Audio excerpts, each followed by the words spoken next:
Cocktail waitress Shauna Tiaffay returned to her Las Vegas residence early in the morning. After a casino shift, she was ready for bed. Shauna had no clue someone was lurking in her closet until she turned the key. Her attacker terrorized Shauna within. She pleaded for her life while fending off claw hammer strikes. "Why are you doing this?" she wailed. She was doomed. Her ex-husband George was the main suspect. He didn't desire divorce or its implications. Police had issues. George had a noble alibi. Pretty 46-year-old Shauna liked her Palms Hotel casino waitress job. She fell for gorgeous George Tiaffay there. Madison was born after their Hawaii wedding. George was a well-respected fireman, and Shauna worked and was a loving mother. By 2012, the idyllic pair was strained. A creepy guy. Shauna told her friends that George was sometimes too bossy. She also said that he had paid a poor man to help around the house. She said that man was scary. Shauna moved out and found her own place.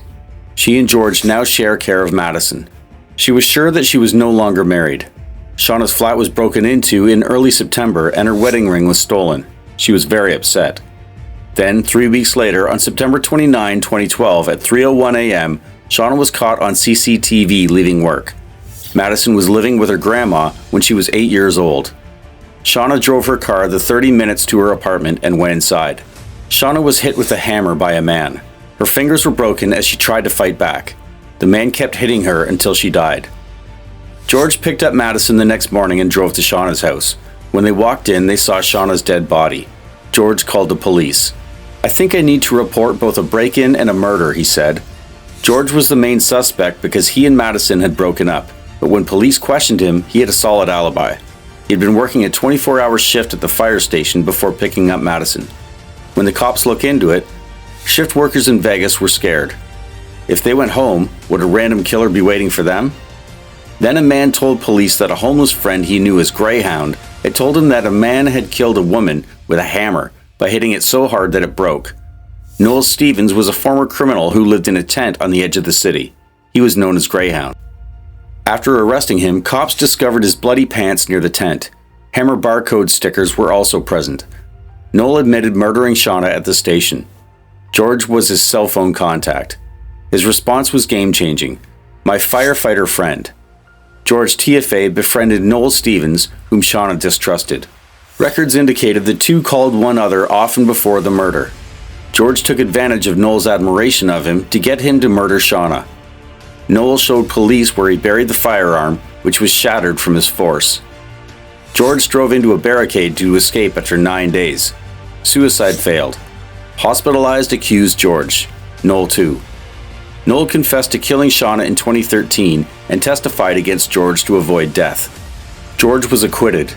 Noel was a weak witness due to his criminal background, drinking, and possibly mental condition. Firefighter George. Who would the jury trust? George's trial defense was simple. Noel acknowledged. He was killed. George ordered the assault. He called Noel 87 times in September, 5 the night before the murder. George paid $600, £400 to murder his wife. Apartment key. Noel stated he broke into Shauna's house 3 weeks before murdering her. George did. No emotion. Noel recounted murdering Shauna. "I hit her in the head," he claimed. He said George ordered Shauna's murder. Noel confirmed hearing voices and hallucinating during cross-examination. The inventor? George and Noel bought hammers. First-degree murder and conspiracy for 43-year-old George. No emotion. Before sentencing, Shauna's sister Paula lamented Madison's motherless upbringing. Shauna's greatest joy in life was being a mother, she stated. George's family requested sympathy for a hard-working individual who died to serve others. He brought his daughter inside her mother's home after murdering her. September brought life without parole. Noel, 40, is condemned. George was meant to save lives instead of murdering Shauna and will die in jail.